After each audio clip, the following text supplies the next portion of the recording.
The Oxford Bookworms. Starters. Police TV by Tim Vickery, read by Vincenzo Nicoli. Published and copyright Oxford University Press 2000.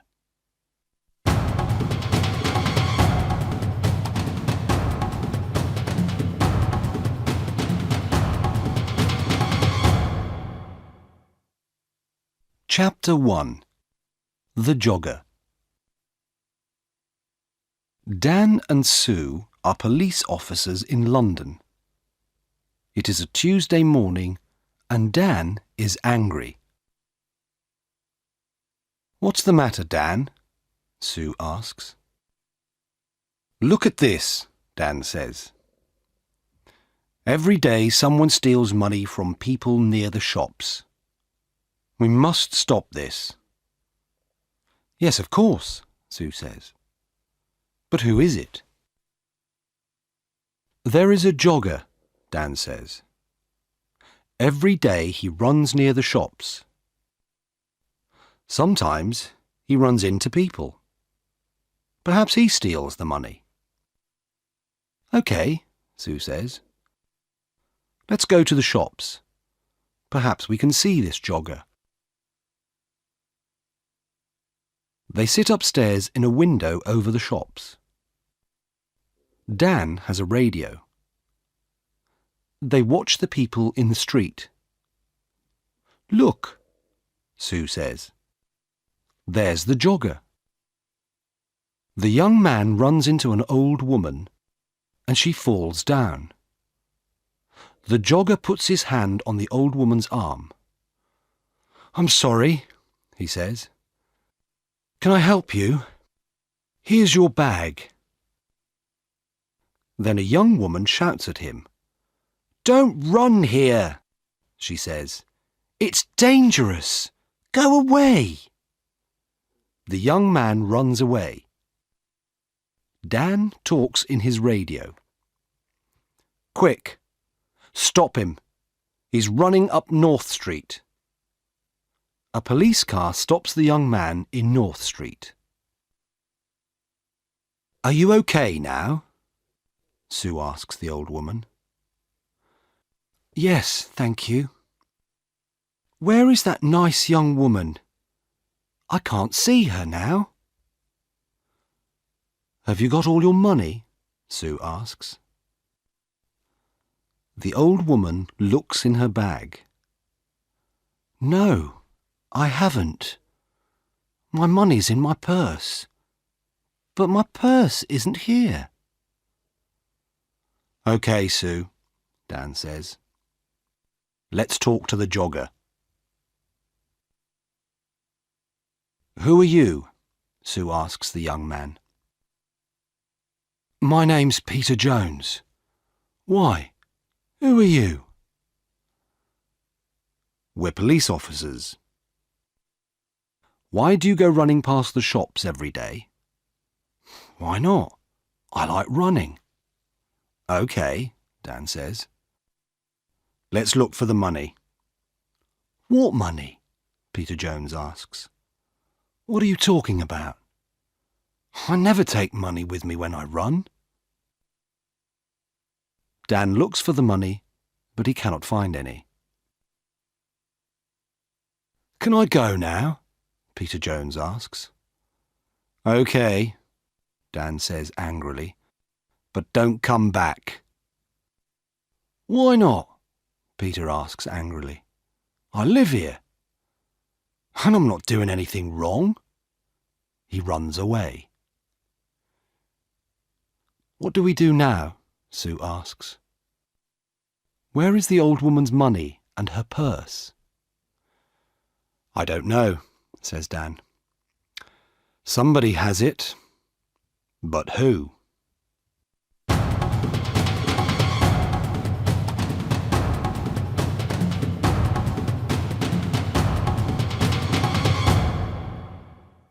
Chapter 2. TV. Dan and Sue go back to the shops. "I don't understand," Dan says. The jogger hasn't got the money, so we must look for someone different. Look, Sue says. There's a TV camera over that shop door. Perhaps that can help us. They go into the shop and watch the video. Look, Sue says. There's the old woman. She's getting money from the bank and putting it into her purse. Now she's putting the purse into the bag. Stop the video there, says Dan. Now, look carefully. Is anybody watching her? There are a lot of people in the street, Sue says. I'm not sure. Is it that man with the long hair? Perhaps, says Dan. Let's go on. What happens next? They watch the video. The jogger runs into the old lady. He stops and helps her. She shouts at him and he runs away. Then a lot of people come and help the old lady. Look, Sue says. The long-haired man has her arm. Yes, but that woman has her bag, Dan says. What's she doing with it? Oh, I can't see.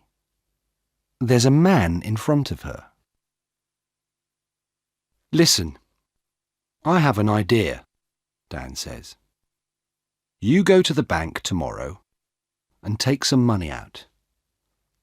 Why is that a good idea? Sue asks. Because we can watch you, Dan answers. Get a lot of money from the bank and let everybody in the street see it. Take a radio too, so you can talk to me. OK, Sue says. We can do that tomorrow morning then.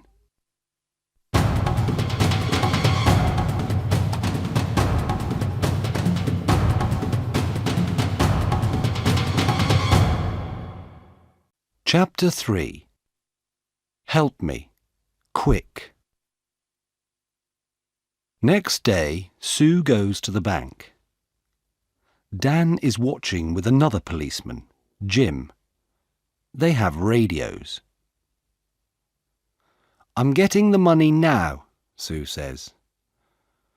That's good, Sue, Dan says on his radio. Now let everybody see it. Sue drops some money near her feet. People in the street look at her. Look, there's the man with the long hair, Jim says. He's picking up the money. Shall I arrest him? No, wait, Dan says. Watch. The man picks up the money and gives it to Sue. Here you are, he says. That's a lot of money. Be careful. Thanks, Sue says. That's okay. The man smiles and walks away. Have you got all the money, Sue? Dan asks by radio. Yes, it's all here, Sue says. What can I do now?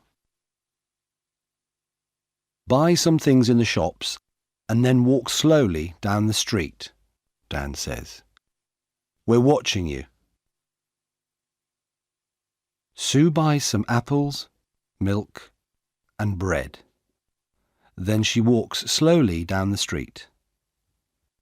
Dan and Jim watch her go. Is anybody following me? Sue asks. No, Dan says. There's a woman with a baby, that's all. Don't follow me, Sue says into the radio. Nobody must see you. I'm turning right into Smith Street. Now I'm turning left into Peg Lane. The woman with the baby is following me. I'm turning right into Dale Avenue. Are there lots of people about? Dan asks. No, it's very quiet. Nothing is happening. Dan and Jim wait. Then Sue shouts, "Be careful! Oh, help me! Quick! Help!" The jogger, Peter Jones, runs into Sue and she falls over. There are apples, milk and bread everywhere. "I'm sorry," says the man. "Let me help you." The woman takes Sue's arm. "Are you okay?" she asks. "Go away," she shouts at the man. But he sees the radio in Sue's pocket. "What's this?" he asks. "A police radio? Give me the money, quick!" He takes the money and runs. The woman wants to run after him, but Sue holds her. "Stop," she says. "I'm a police officer. You must stay here." "But why?" the woman asks. "I want to help you. That man has your money. I haven't got it." "Is he your friend?" Sue asks. "Where does he live?" "I don't know," the woman says. "I don't know him." "Who are you?" Sue asks. "Where do you live?" Linda Wilkes. I live at 14 Old Street."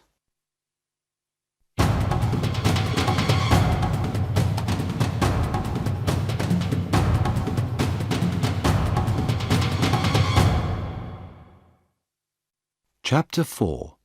Man with a Knife. Dan runs up to Sue. "Are you okay?" he asks. "Yes, I'm okay," she says. "Go on, Dan. Run." Sue calls a police car on her radio. Dan runs after Peter Jones. "Jim, he's turning left into Dock Lane," he shouts. "Can you see him?"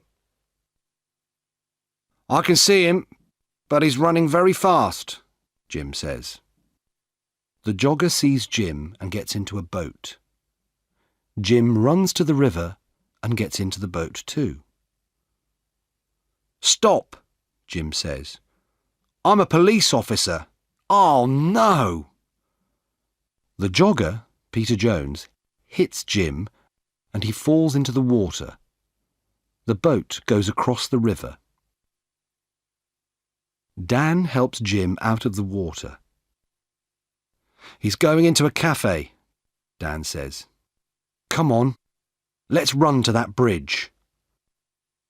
They go across the bridge and run to the cafe. Jim goes behind the cafe and Dan goes in. "Is he in there?" Jim asks on his radio. "Yes," Dan answers. "Jim, he's coming out." "Stop," says Jim. "I'm a police officer." But Peter has a knife in his hand. Jim holds out his hand. "Give me the knife, Peter." "Stay back," Peter says. "I can kill you with this." Jim can see Dan in the door behind Peter. Dan walks out of the door very slowly and quietly. "Come on, Peter," says Jim. "Give me the knife." Dan takes Peter's arms from behind, and Jim takes the knife from his hand. Dan finds the money in Peter's trousers.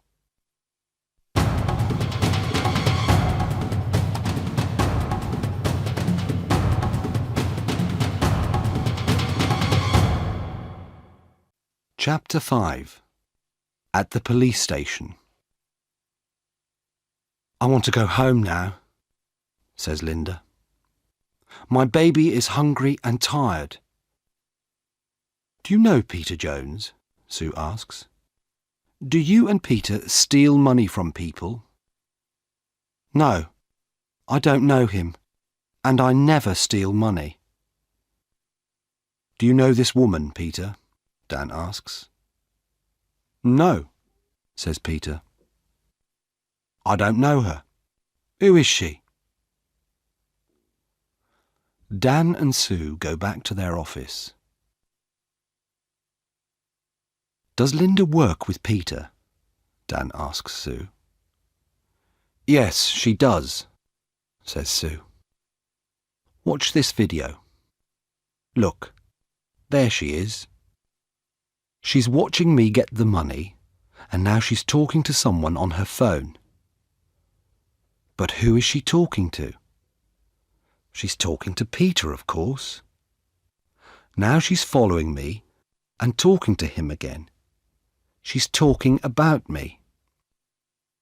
Dan and Sue speak to Linda again. Can I see your phone, please, Miss Wilkes? Sue asks. My phone? Why do you want to see that? Well, it remembers a lot of numbers. Sue presses 1 on Linda's phone. Peter's phone begins to ring. Sue laughs. Let me ask you again, Miss Wilkes. Do you know Peter Jones? Well, yes, OK. I know him. But I don't steal money. Sue and Dan take Linda home. They go into her house. There's £200 under your bed, Linda, Dan says. And look, this is the old lady's purse. This is a nice photo of you and the baby, Sue says. But who is the man? Is he the baby's father? OK, it's Peter, says Linda. And yes, I do steal the money. I'm sorry, OK?